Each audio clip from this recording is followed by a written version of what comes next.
How's it going, everyone? So we're going to talk about the 1-2 punch that has been heard across the industry. That 1-2 punch that is being dealt to Blizzard. Blizzard Entertainment has taken the 1-2 punch in a serious way, and I believe they are knocked down, and I don't believe they're coming up for a very long time. Those two killing blows have been Marvel Rivals, just released December 5th, and Path of Exile 2 that was released December 6th. Literally the 1-2 punch. Those hits were taken to Overwatch with Marvel Rivals appearing and PoE 2 with Diablo 4. Diablo 4 has not been the same since launch. It was super hyped at launch, and they just didn't listen to the fans and didn't have an end game. ARPGs are supposed to be full of end game. PoE 2 shifted their gears because they wanted to focus less on the story and focus on what people wanted. With this beta has way more content than Diablo 4 ever dreamed of. And it's in beta. And there's 6 more characters gonna be appearing and a ton more ascendancy classes, 3 per class that is coming. And the end game is there already in the beta, and it's only going to get molded and refined to be better and better and just to be added upon. Then Marvel Rivals came into the scene and just crushed Overwatch. But in my opinion, Overwatch 2 has been dead ever since they made the announcement that they weren't going to go with the, I think, live service RPG style method that they wanted to do, the character progression. When they said that, when they dropped the news that they weren't going to go further with that, the game was dead. I think everyone dropped off of Overwatch 2. Some people might have come back. I think the really killing blow with the cherry on top was when they started charging people for the PvE story modes. After you tell people that you're not going to go forward with the Overwatch 2 design plan that you promised or announced, and then you're going to be charging people for a story mode that was supposed to be part of the PvE experience in that game that you were supposed to make, and then you're charging people for like a limited time thing, I think there's a self-sacrifice that day that happened, and that was just a cumulative thing. I think people just started dropping less and less off of Overwatch 2, and then Marvel Rivals comes to the scene out of nowhere, taking fans that probably were still playing Overwatch or fans of Overwatch that haven't played in like years or maybe a couple months, and grabbed them in and ignited them with Marvel Rivals. Blizzard is taking that blow, man. 2 punches. Boom. December 5th.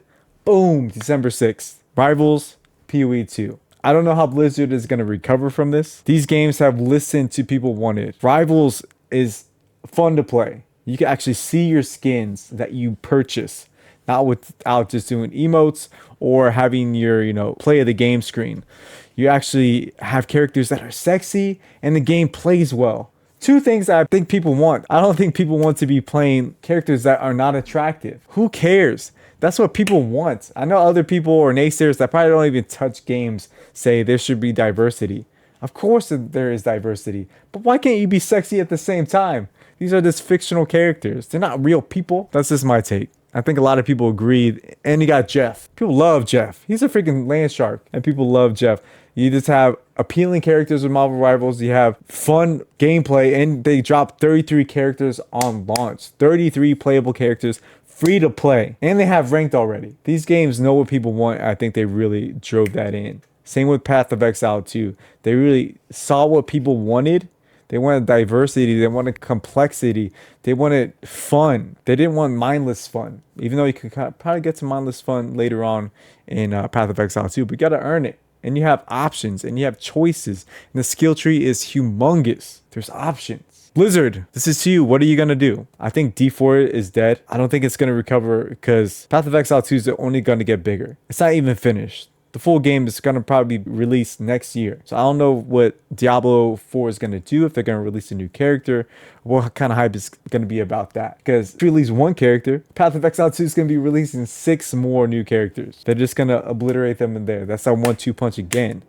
Beta and then full release. Marvel Rivals is having events, having a fun time, and just making cool skins of characters we all know. I think that's why people are gravitating towards that game, because we know these characters. We grew up with these Marvel heroes, and more new heroes are coming. Just based off that 33 character roster is huge, and more characters are coming. I think they should add more healers and more tanks, but it's just crazy. I'm sure those are coming too. All right, guys, what do you think about this 1-2 punch? Do you guys think Blizzard has a chance to come back? Because they have dug themselves a deep, deep hole with not listening to what people want. Maybe there's too much bloat in Blizzard Entertainment. Too many people are saying things to them. And maybe that's cutting down the creativity. That could be happening because NetEase is doing Marvel Rivals and Grinding Gear Games is doing Path of Exile 2. And they're just solely focused because they love that game. They love that game. I think NetEase just knows what people want. Fun gameplay, sexy characters, free to play. There's no pay to win at all. You just buy cosmetics. As it should be, just like the Fortnite model. That's what you should do. All right, guys. Love you to pieces. Sabers and Stay Rising. Is Blizzard dead? Can they come back? You let me know down below. That's been my rant. What I've seen over the past 2 weeks. How these two gaming companies have really put a foothold. And they applied immense pressure on Blizzard. Love you guys to pieces. Sabers and Stay Rising. Until next time. Peace.